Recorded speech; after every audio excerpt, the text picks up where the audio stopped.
छोटं भाषण करणारे जास्त बोलणार नाही, कारण आदरणीय दादांचं आपल्याला सर्वांना मनोगत ऐकायचं आहे.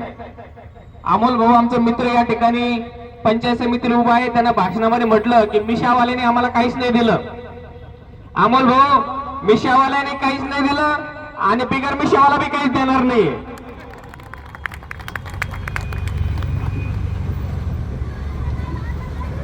बरोबर आहे का? त्याच्यामुळे ही निवडणूक जी आहे ती आपण सगळ्यात आधी समजून घ्या. अरे निवडणूक कशाची आहे? ही तुमच्या आमच्या विकासाची निवडणूक नाही आहे. ही जी निवडणूक लागलेली आहे भुमरे साहेबाच्या मतानं ही निवडणूक कोणती आहे? त्यांचं म्हणणं काय आहे? त्यांचं म्हणणं आहे आपल्याला शिवराजला नाही का अध्यक्ष करायचं. बरं का, आपल्याला शिवराजला अध्यक्ष करायचं, सगळ्या सीट आल्या पाहिजे आपल्याला. ही निवडणूक त्याची आहे, लक्षात घ्या.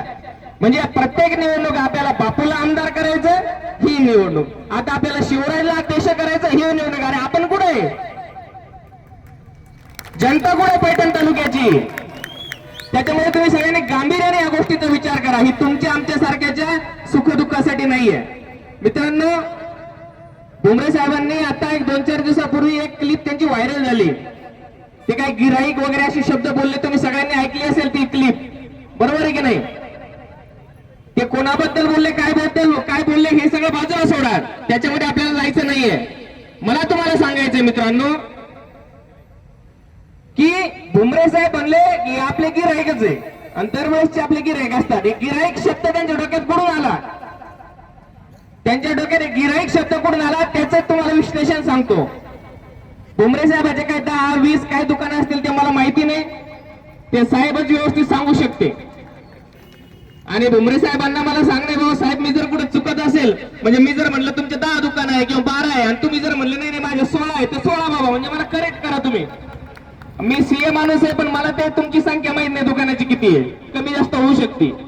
पण असं आपण धरा की एका 10 दुकानं धरा, एका दुकानात दररोज 1000 लोक जाते का नाही?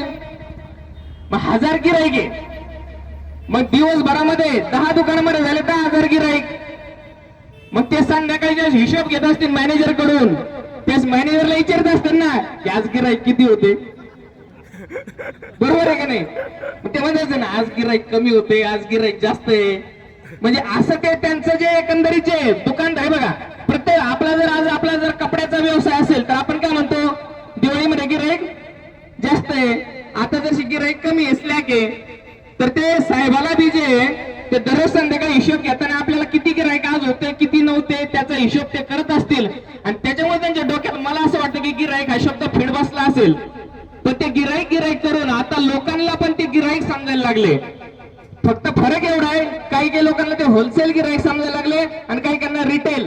म्हणजे फरक असा आहे की ते जे म्हणतात की आम्ही यांना विकत घेतलं त्यांना विकत घेतलं, तर त्यांची भाषाच अशी आहे की 1000 रुपये मतदारांना देऊन ते मतदारांना गिराईक बनवत आहेत. हे लक्षात घ्या, हे तुमच्या आमच्या डोळ्यात अंजन घालणारी गोष्ट आहे. हसण्यावरही आपण याला नेऊ नये. मग त्यांची जी प्रवृत्ती आहे, जी तुमच्या आमच्या सारख्या लोकांकडे बघण्याची, गोरगरिबाकडे बघण्याची जी प्रवृत्ती आहे ती आता गिराईक म्हणून झालेली आहे. कारण त्यांना पैसा एवढा अमाप झालेला आहे की त्यांना असं वाटतं की आपण पैसे वाटून कुणालाही विकत घेऊ शकतो आणि त्यांना आपले गिराईक करू शकतो.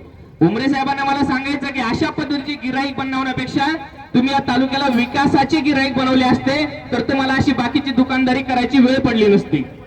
मित्रांनो, दीपक या ठिकाणी उभा आहे. दीपक फांदाडे आपल्या संत एकनाथ सहकारी साखर कारखान्याचे संचालक आहेत. एकदम कर्तृत्ववान कॅन्डिडेट आहे, तुम्हाला सांगतो. म्हणजे आमचा मित्र आहे, आमच्या पक्षाचा आहे म्हणून आम्ही सांगत नाही, पोटतिडकीने सांगतो. दादा, ही दीपक फांदाडेंची 3री जिल्हा परिषदची निवडणूक आहे. प्रत्येक वेळेस हे सर्कल आरक्षित असलं, दीपक एकदा लोहगाव मध्ये लढला, एकदा बिडकीन मध्ये लढला. स्वतःचं सर्कल नसताना त्या ठिकाणी पण त्याने चांगले मतदान घेतले.